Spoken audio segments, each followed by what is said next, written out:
રાધનપુર નગરપાલિકાની ચૂંટણીને લઈને ભારતીય જનતા પાર્ટી દ્વારા ડોર ટુ ડોર ચૂંટણી પ્રચાર મેન બજારની અંદર ધારાસભ્ય તેમજ જિલ્લા પ્રમુખની ઉપસ્થિતિની અંદર યોજાયો હતો। રાધનપુર નગરપાલિકાની ચૂંટણીને લઈને રાધનપુર મેન બજારની અંદર નગરપાલિકામાં ભાજપનું શાસન લાવવા માટે રાધનપુરના ધારાસભ્ય લવિંગજી સોલંકી અને પાટણ જિલ્લાના ભાજપના પ્રમુખ દશરથજી ઠાકોર તેમજ રઘુરામભાઈ ઠક્કર અને મહેશભાઈ ઠક્કર, રાધનપુર શહેર ભાજપ પ્રમુખ રાજુભાઈ ઠક્કર, પેટ્રોલ પંપ અને રાધનપુરના વેપારીઓ તેમજ અન્ય અગ્રણીઓ રાધનપુર મેન બજારની અંદર ડોર ટુ ડોર ચૂંટણી પ્રચાર કરી ભારતીય જનતા પાર્ટીના 28 ઉમેદવારોને વિજય બનાવવા અપીલ કરવામાં આવી છે। મોટી સંખ્યામાં વેપારીઓ, ભારતીય જનતા પાર્ટીના કાર્યકર્તાઓ રાધનપુર મેન બજારની અંદર ફરી અને દરેક લોકોને અપીલ કરી હતી કે ભારતીય જનતા પાર્ટીને વિજય બનાવવા માટે તેમાં ડોક્ટર દેવજીભાઈ પટેલ, રમેશભાઈ ઠક્કર, કેશાજી ઠાકોર, મહિલા મોરચાની બહેનો, ઉમેદવારો, અન્ય નગરજનો રાધનપુરને ભારતીય જનતા પાર્ટીની બોડી બનાવવા અપીલ કરવા બજારમાં નીકળ્યા હતા અને લોકોને અપીલ કરી હતી મત આપવા માટે। સાથે રાધનપુરના ધારાસભ્ય લવિંગજી સોલંકી અને પ્રદેશ મોવડી મંડળમાંથી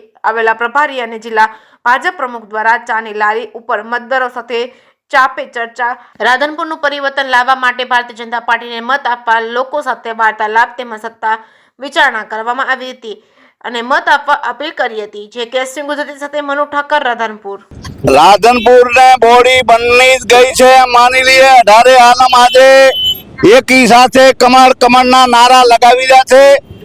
રાધનપુર ને એ મોટી ભેટ આપવાની છે કે 60 વર્ષથી આ રાધનપુર ને ખારું પાણી પીતો તો, એ ભરોડે વાળું પાણી પીતો તો, એને નવી પાઇપલાઇન નાખીને નવો ફિલ્ટર પ્લાન્ટ નાખીને 41 કરોડ રૂપિયા મંજૂર કરાયા છે।